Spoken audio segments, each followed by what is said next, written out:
So let's do an economic reality check here. Professor Richard Wolff is on the line with us, the economist, the co-founder of Democracy at Work, the author of numerous books. His latest, The Sickness is the System, When Capitalism Fails to Save Us from Pandemics or Itself, also available as an ebook.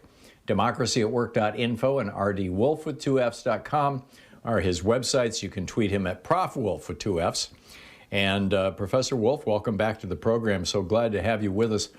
My question has to do with Joe Biden's speech last night. He talked about buying America. And my understanding of this, and please correct me if I'm wrong, I may well be. I think I have this right, but my understanding of this is that in the 1930s, in the mid-1930s, Franklin Roosevelt passed a law called the Buy America Act, which directed all federal agencies to only buy from American suppliers. Now, there was a provision in there for emergency waivers in case, the Navy needed to buy something really quick and there was no American supplier and they could buy it from a French company. But those waivers had to come from the executive branch. They had to come from the president or from the president via the Pentagon or whatever. And that Buy America program, since the government is like 20% of our economy, that Buy America program really built and propelled American manufacturing right up until the 1980s. And then Ronald Reagan started handing out waivers on the Buy America program like they were candy. And every president has continued to do so. And so as a result, we can't build a cruise missile without parts from China. And that essentially what Joe Biden was saying last night is he's going to start enforcing that law again. He said, in fact, he turned to one of his cabinet secretaries and said, you're not going to get these waivers from me, like you got them from Obama and from Trump and from, we could go all the way back to Reagan, I suppose, Bush, Reagan, both Bushes and Clinton.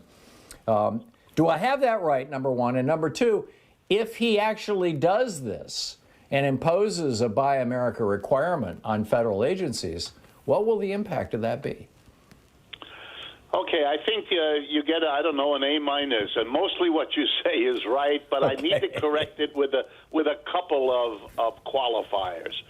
Please do like so. So many laws, if and when they become like a shoe that pinches your foot because it isn't the right size, the interests that are hurt by this, for example, a company that wants to buy a cheaper input abroad than what they would have to pay if they patronized an American supplier, they know how to go to the right officials, either in the Congress or in the executive branch, to get one of those waivers. So they have been pretty easy to get. And then if you put that together with a lack of enforcement, in fact, nobody in the federal government was all that busy checking up on whether federal officials, or for that matter, state and local officials, were observing the rules and the regulations here. So, first of all, Mr. Biden would have to show us, which he hasn't done yet, that this enforcement he implies he's going to do is going to have any real bite to it.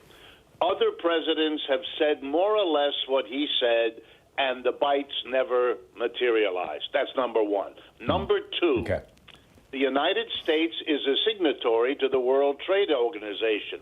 And the World Trade Organization, under pressure from the United States, has for years pressed other governments not to do what Mr. Biden wants to do here. Namely, earlier presidents wanted other countries to buy American if the American product was competitive in price and quality to what was produced locally in those other countries. In other words, we were supposed to have a regime of free trade where the company that had the best quality at the lowest price could win the contract anywhere. So it is going to strike the rest of the world very, how shall I be polite now, odd, I'll be very careful here, odd that the United States, which for years pressed them not to give special preference to their own producers is now about to do the same thing in a serious way and not merely lip service.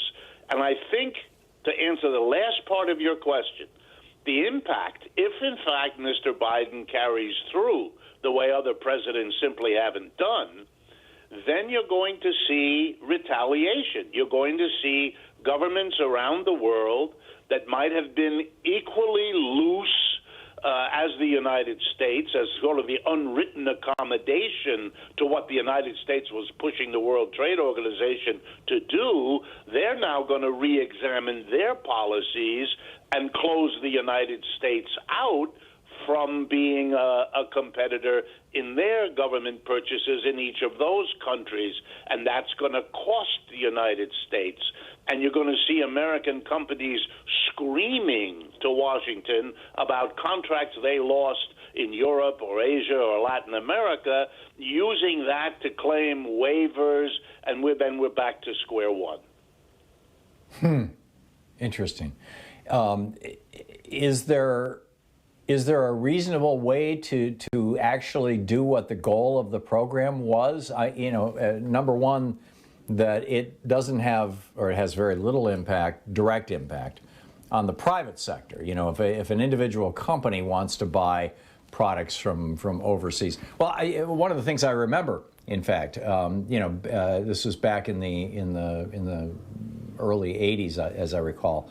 My dad worked in a tool and die shop in Michigan, and they went through a real rough time in the mid-'80s, and we were having a conversation one night, and he said that they had this huge contract with the federal government. They were making precision parts, a 100th or 10,000th of a micron or something, some incredible precision parts for the federal government.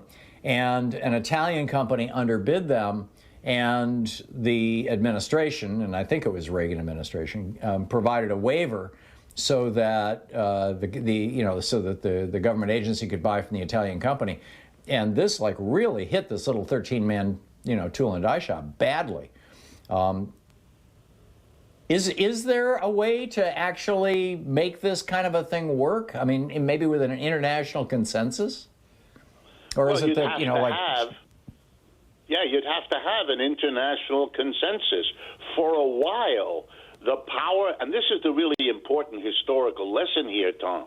For a while, the power of the United States, coming out of World War II, for several decades after the 1940s, the power, the dominance of the United States, all of the competitors or potential competitors of the United States had been destroyed economically during World War II, Europe, China, Japan, so on.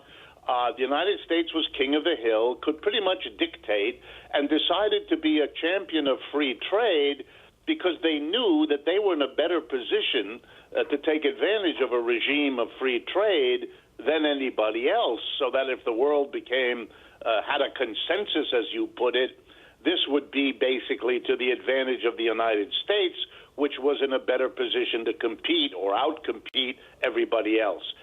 That, as I've been trying to argue, is over. The United States is not in that position anymore.